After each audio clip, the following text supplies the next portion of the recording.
నమస్కారం. మన టీవీ 6 న్యూస్కు స్వాగతం. ఖమ్మం జిల్లా పెనుబల్లి మండలం విఎం బంజరలో కొలువై ఉన్నటువంటి శ్రీ రాజసాయి బాబా మందిరం 25 వసంతాలు పూర్తి చేసిన సందర్భంగా సిల్వర్ జూబ్లీ వేడుకలు ఆలయ నిర్వాహకులు జన్నారెడ్డి నరసింహారెడ్డి విజయ దంపతులు ఘనంగా నిర్వహించారు. ఈ సందర్భంగా నవంబర్ 21వ తేదీ గురువారం, 22వ తేదీ శుక్రవారం రాజసాయి మందిరంలో ప్రత్యేక పూజా కార్యక్రమాలు నిర్వహించారు.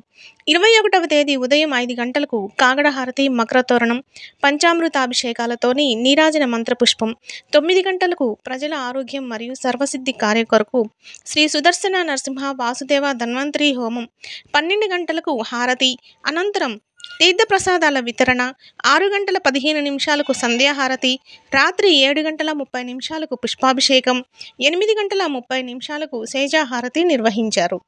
కోలాటాలతో, ఆటపాటలతో బాబా ఊరేగింపు ఘనంగా నిర్వహించారు. 22వ తేదీ శుక్రవారం ఉదయం 5 గంటల 15 నిమిషాలకు కాగడహారతి, అనంతరం 108 కలశాలతో పంచామృతాభిషేకం, నేరాజీన మంత్రపుష్పం నిర్వహించారు. 12 గంటలకు మహాహారతి నిర్వహించిన అనంతరం తీర్థప్రసాదాలు వితరణ చేశారు. 12 గంటలకు మహా అన్నదాన కార్యక్రమాన్ని తెలంగాణ రాష్ట్ర కాంగ్రెస్ నాయకులు డాక్టర్ మట్టా దయానంద్ విజయ్ కుమార్ గారు ఘనంగా ప్రారంభించారు.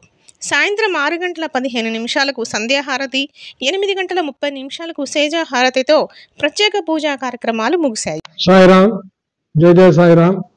శ్రీ రాజసాయి మందిరం విఎం మంజర్ సిల్వర్ జూబ్లీ మహోత్సవం జరుపుకున్న సందర్భంలో నిన్న ఈరోజు కార్యక్రమాలు భారీగా జరిగినాయి. నిన్న బాబావారికి అభిషేకాలు, అలంకరణలు, ఊరేగింపు బ్రహ్మాండంగా జరిగినాయి.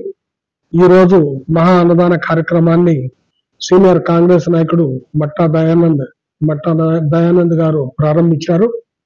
చాలా మంది భక్తులు వచ్చి ఈరోజు కార్తీక మాసం అయినందున కార్తీక మాసంలో ఈ సిల్వర్ జూబ్లీ జరుపుకున్న సందర్భంలో అందరూ కార్తీక మాస భోజనాలు చేసి చాలా సంతోషపడ్డారు. వారందరికీ చాలా కృతజ్ఞతలు. మమ్మల్ని ఈ గుడిని 25 సంవత్సరాలుగా శారీరకంగా, ఆర్థికంగా, వస్తు రూపేణ మమ్మల్ని, బాబావారిని సేవలు చేసుకున్నందుకు గాను మాకు కానుకలు సమర్పించి బాబావారి ఇంత అభివృద్ధి చెందడానికి కారకులైన ప్రతి ఒక్క దాతకు పేరు పేరున ధన్యవాదాలు తెలియజేస్తున్నాం. జై సాయిరాం, జై జై సాయిరాం.